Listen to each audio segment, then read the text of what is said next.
positive, but I think I just figured out the easiest ribs ever that don't have vital wheat gluten, so they're gluten-free, none of that kind of stuff in them. So far, what I have in here is some pecan flour, some lupin flour, and some flax and chia seeds. Okay, so that's all that's in there right at the moment.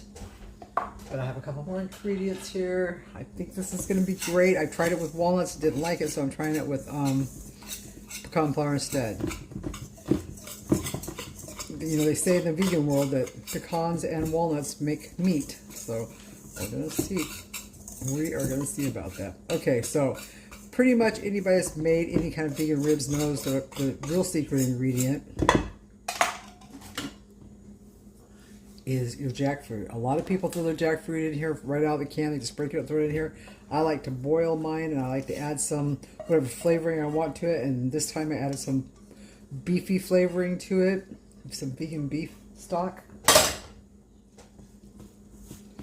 Okay, and I have, in this cup, I have my browning sauce, my liquid smoke, and just some water. I'm just going to pour it in as is needed. I don't want to go crazy with it.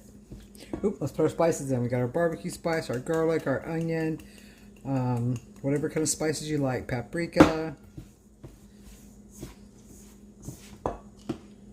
You know, it should take all this liquid, but I still don't like to just dump it all in there because you can't take it back out. You guys, this was so good. It's just, oh, it holds together well. It's really good. I think you guys are going to like this a lot. And easy. See how easy this is? You do it all in this one bowl. It's so easy. You don't have to knead the crap out of it and beat it to death like you do when you use seitan.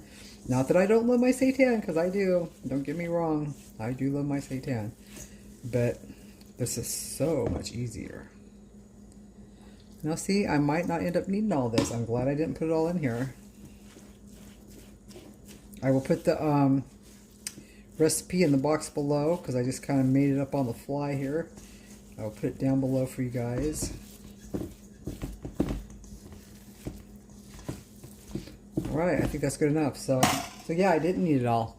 I didn't need it all. It's a good thing I didn't use it, dump it in there like that, right? You don't want it to be really, really wet.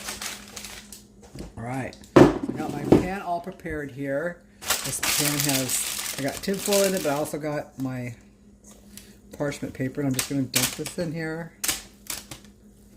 And that's another thing, unlike the, you know how you have to wait with the seitan like overnight. It's better if you wait a day or two, and better if you steam it, and then bake it, and then boil it, and then broil it, and then all that stuff.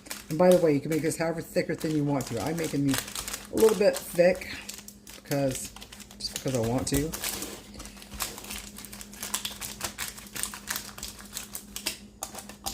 I know I almost feel like I should get another pan, but a little bit thicker than I thought they were going to be, but oh well. Who doesn't like some thick, meaty ribs, right? Okay, so I'm going to let this sit for about 15-20 minutes while I let the oven heat up to get ready for round one. And yes, you literally can cook it that fast. And I'm going to get a little thing to cut me some little lines on here, and I'll be back in a second. Alright, as you can see, the ribs are ready to go in the oven. I'm going to stick them in there, I think, for about 25 minutes or so. I'll keep an eye on them. I don't want them to get all burnt and hard and crispy around the edges. Then I'm going to smother them with some barbecue sauce and cook them for a little bit higher temperature. Right now they're on 350.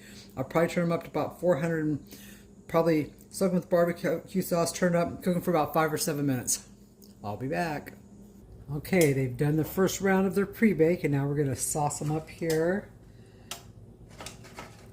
I'm going to turn the oven up to 400. I think 400 should do it, because it's 350 right now, or 375. Yeah, 400, and we're going to cook this on here really good. We want this to get that nice, deep, rich taste, and the only way you can get that is if you cook it a lot. You can use any kind of barbecue sauce, including make your own. It's very easy to make your own. There's tons of recipes. You can Google them. Oh my God, there's so many. Make sure you're going for the low carb stuff, nothing with sugar in it. You can buy them nowadays with no sugar added. So So yeah, whatever you'd like to do when it comes to that. You can also, you could put a rub on this if you wanted to. I started to. I just decided I'm going to do it simple this time, just see how it turns out. Use every bit of your barbecue sauce. This is about a half a cup altogether. Use all of it because you don't want to be dry and stuff. You want them to taste like barbecued ribs. Okay, now you only need to put this back in, I'd say 10 minutes at the most. I'll let you know in a minute. All right. Timer canceled. Alexa's still talking. Let me go get this beauty all set up for her photo shoot, and I will show you the final product. Oh yeah, that bite disappeared quickly. These are